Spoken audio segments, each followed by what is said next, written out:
Hi అండి అందరికీ. మీతో కాసేపు నేను ఛానల్ నుండి మీ శ్యామలారాణి మాట్లాడుతున్నాను. ఇప్పుడు మీ ముందుకి సంతోషం అన్న చిన్ని కథని తీసుకొచ్చాను. వివాహ బంధం అంటే ఎంతో పవిత్రమైన బంధం అని అనుకునేవాళ్ళం. కానీ ఈ రోజుల్లో అబ్బాయిలు ముఖ్యంగా భయపడిపోతున్నారు వివాహం అంటే. ఎందుకంటే ఎవరు ఎప్పుడు ఏం చేస్తారో, ఏదో ఒకటి చేసి తమని లేపేస్తారేమో అన్న భయం వాళ్ళలో బయలుదేరింది. అలాంటి ఒక అబ్బాయి కథే ఈ సంతోషం. సరే, మనం కథలోకి వెళ్దాం. ఏంటి నాన్నగారు, మీ చివరి రోజులు సంతోషంగా గడపాలంటే నేను మ్యారేజ్ చేసుకోవాలా? నిర్లిప్తంగా నవ్వాడు రఘురాం. అదేంటి బాబు అలా నవ్వుతున్నావు? మ్యారేజ్ చేసుకుంటేనే కదా నీకు ఒక తోడు ఉండేది. అమ్మ తర్వాత స్థానం భర్తీ చేసేది నీ భార్య అయ్యే బాబు. నన్ను కళ్ళతోటి మీ ఇద్దరిని చూసుకొని అన్నారు నిరంజనరావు. నాన్నగారు, నేను ఇప్పట్లో మ్యారేజ్ చేసుకోవాలని అనుకోవడం లేదు. దానికి కారణాలు మాత్రం నన్ను అడగొద్దు. ఇప్పుడే మీరు నేను ఎంతో సంతోషంగా ఉన్నాం. మీరు తీసుకున్న శ్రద్ధ వల్ల నేను ఈరోజు హై పొజిషన్లో ఉన్నాను. నాకు వచ్చిన శాలరీలో ఓ 20% అనాథలకు కోసం ఖర్చు పెడుతున్నాను. మిమ్మల్ని సంతోషంగా ఉంచుతున్నాను. నేను సంతోషంగా ఉన్నాను.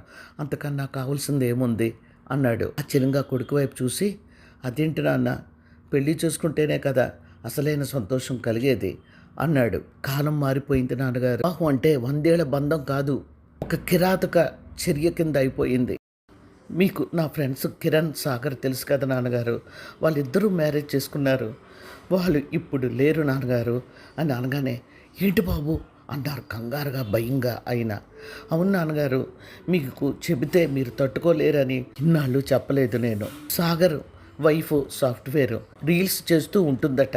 సాగర్కి ఇష్టం లేదు. భార్య తనకిష్టం అని చెప్పడంతో పాపం అమ్మాయికుడు నోరు మెతపలేదు.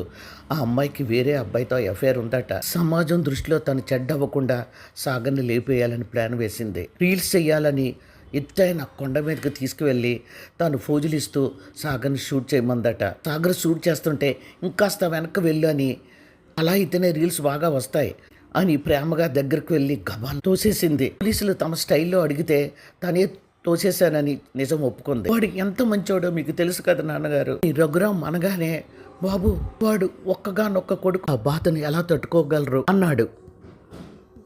కిరణ్ తన భార్యతో హనీమూన్ వెళ్తుంటే సెండ్ ఆఫ్ ఇవ్వడానికి నేను వెళ్ళాను. చూపని నాకు తెలియదు. ఆ అమ్మాయి ఎవరినో ప్రేమించిందట. వాడికి అడ్రస్ లేదంట. తల్లిదండ్రులు ఒప్పుకోకపోవడంతో కిరణ్ని పెళ్లి చేసుకుంది. తుపారీ గ్యాంగ్తో భర్తని చంపించింది నాన్నగారు. కొడుకు చనిపోయాడని తెలిసి ఆ తల్లి గుండె ఆగిపోయింది. తండ్రికి బీపీ ఎక్కువై పెరాలసిస్ వచ్చి మంచం పెట్టాడు. చెప్పండి నాన్నగారు, జీవితానికి పెళ్ళి ఒకటే ప్రాధాన్యత ఉందంటారా?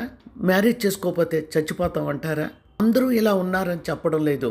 ఈ మ్యారేజ్ అంటే నాకు భయం వేస్తుంది. పెళ్లి చేసుకుంటే ప్రతి నిమిషం భయంతో బ్రతకాలి. ఎందుకంటే నేను కిరణ్ని, సాగర్ని మర్చిపోలేకపోతున్నాను. అంతేకాదు, అతనే లేపేస్తున్న ఈ కాలంలో మామగారిని మాత్రం బ్రతకనిస్తుందా?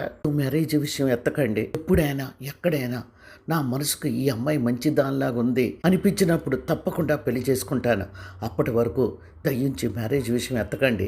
మన ఇద్దరం చాలా సంతోషంగా ఉన్నాం అన్నాడు. ఒక్కసారి ఇలా రా బాబు అని దగ్గరికి తీసుకున్నాడు ఆ తండ్రి.